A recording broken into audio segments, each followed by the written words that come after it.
Hey everybody, this is Darwin Reina, the Festival Director Hospitalario Rio International Film Festival. Today we have a great filmmaker from Italy. He surprised me a lot, actually, to all the jurors with this crazy film, man. The Lone Pig, huh? How are you, Ricardo? I'm well, man. How you doing? How you doing? I'm doing great. I'm very happy to have you. Ricardo, tell me the idea of Lone Pig. Who wrote it? Why do you write it? Tell me a little bit about that. Well, that's a good question. I mean, a lot of people are asking me why. Why did you come up with that? Why did you want to show that? And honestly, it's hard to answer it because a lot of times I think I dream of things and I wake up and I have those ideas. I don't really plan to have an idea. It just comes to mind, and as it comes to mind, I write it. And I've done a Wow. lot of things like that where I just started writing things that I don't know where they come from. But my main thing in this was the challenge of trying to scare you, make you uncomfortable, give you like a sense of claustrophobic, like being very claustrophobic and all that, and disgust you at the same time within a Hmm. very short amount of time. And that was the challenge, and without having any conversation. I mean, that was more of a challenge I wanted to give myself. And Nice. also, I really want to warn people about evil being everywhere. You never know what your neighbor is doing. You never know it's just, Right. I want people to always keep their guard up. And that's why, I made this, where you never know in a random location where people can walk by or drive by happily all the time. You don't know what's going on. So always keep your guard up. Yeah, yeah, you're right. I mean, absolutely. Yeah. I mean, your film get this feeling. I watch it also. Um, yeah, you got this camera here, and it gets you inside there, like, oh man, stay away from. You got that very well about that. How was the pre-production time? It took you a long time to do it, prepare everything before you shooting. No, How long was that? it was pretty quick, honestly. Within maybe a month, 3 weeks, we set everything up.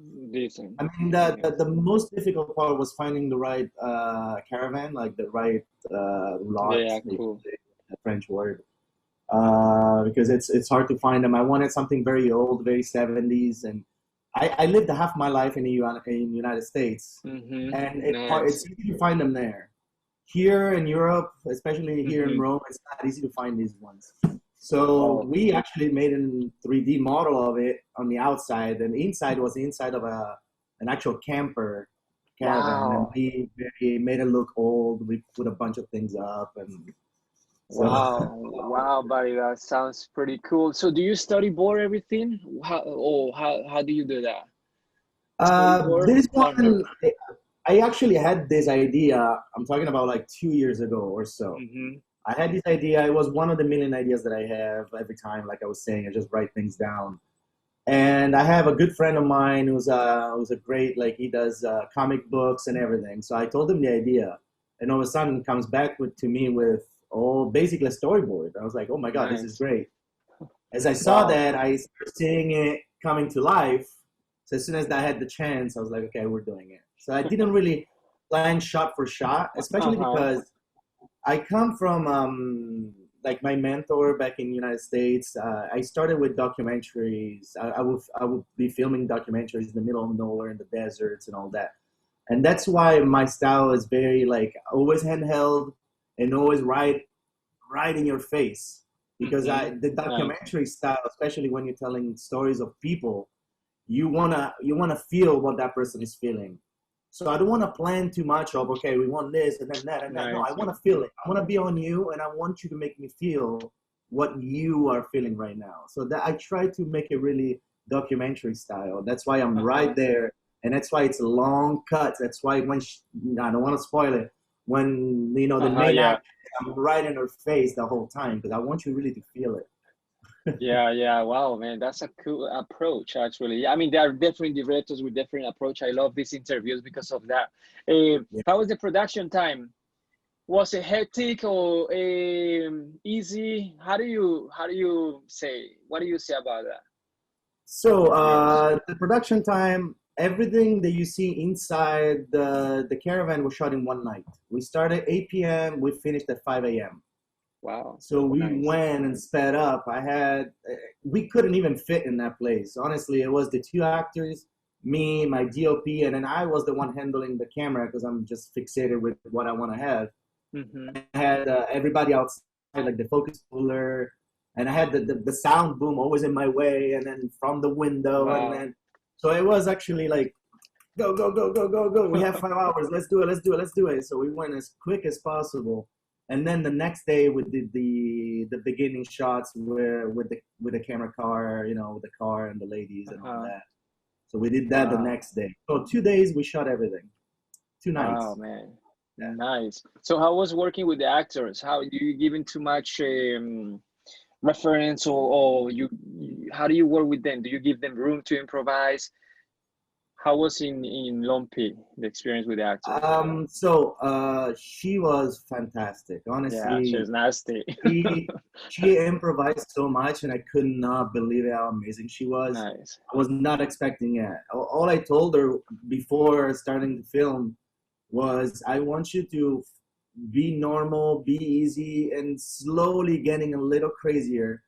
And once you get a taste of it, I want you to freak out. I want you to feel like you just haven't had that drug in a long time, and all of a sudden it's just hitting you, and you just have to freak out. And she did an amazing job. We did it probably Absolutely. 4 cuts because I wanted, I wanted really to get into it. Then we ran out of the materials in the end there, but and the actor, he was crazy too. I mean, he was just perfect. Oh yeah. And I felt bad. He was 85, and it's wow. freezing outside, and it's 3 a.m, and he's just wearing a little tank top, and I felt bad. I wanted to send him home. I was like, okay, let's shoot your scenes so you can go home, because I feel bad that you can hear the whole time. And he was just perfect. I mean, his eyes were so expressive. Yeah. Honestly, I never found actors that great. I mean, I didn't have to do much. How long was the post? Who edited the film? Do you edit yourself, or you have an editor working together? How is that process? So this time was a little particular because obviously we didn't have a budget, and I ended up almost doing everything.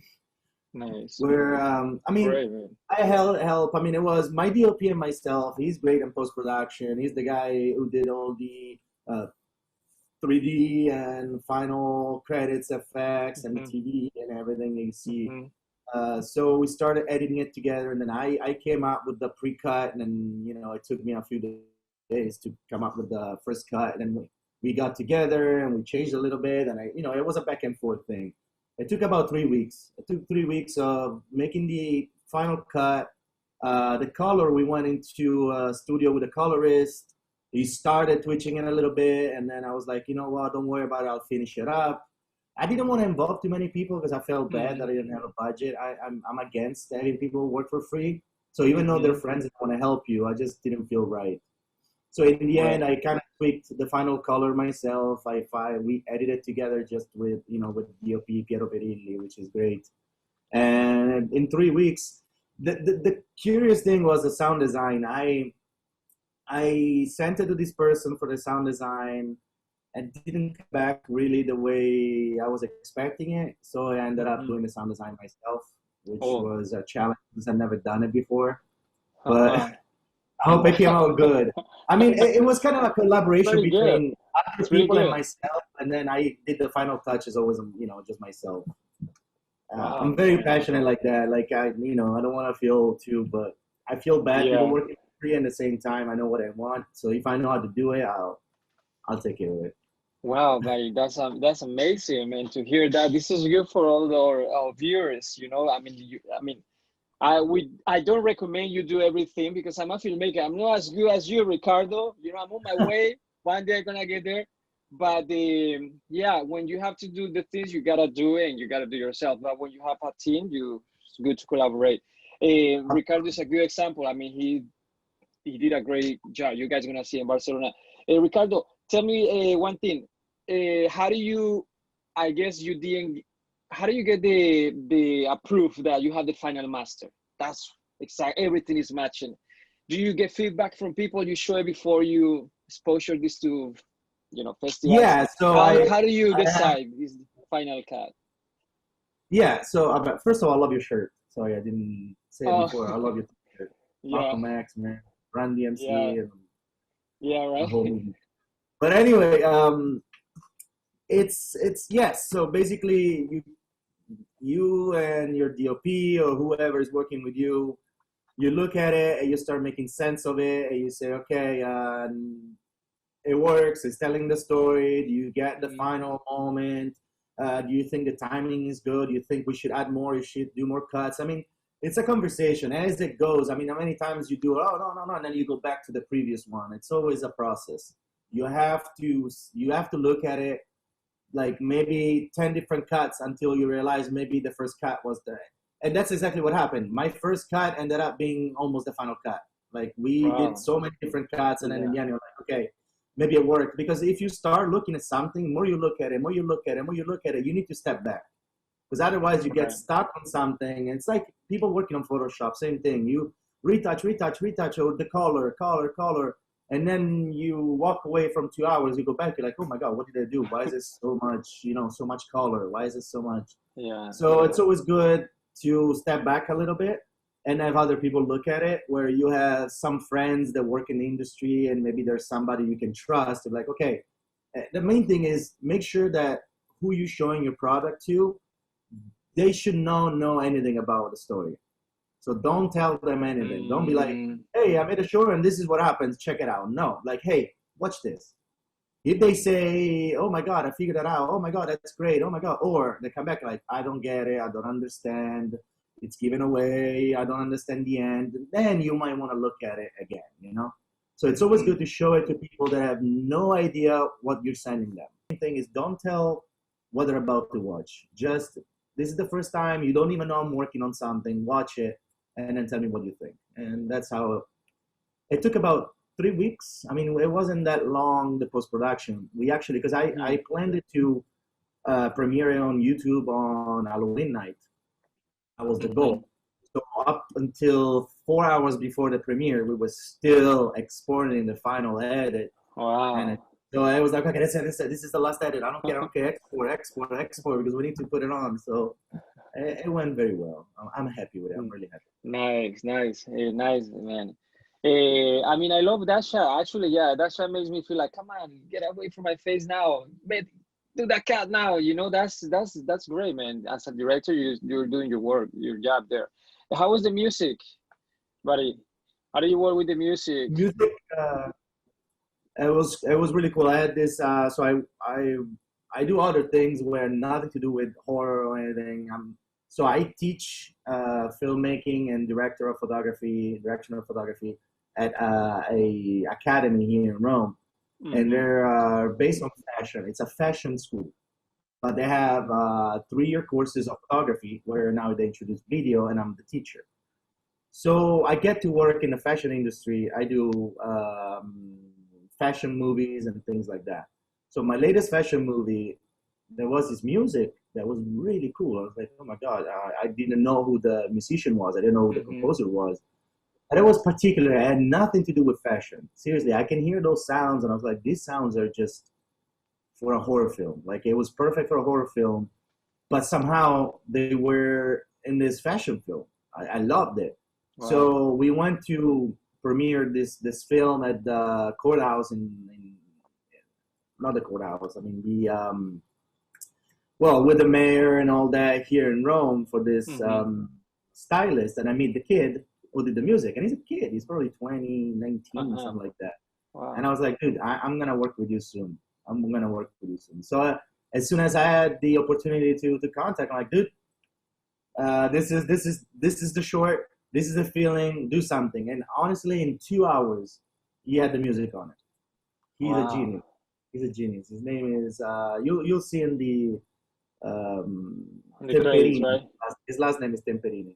You'll see him in the credits. I mean, nice. So you like it right off the bat, what he made for you.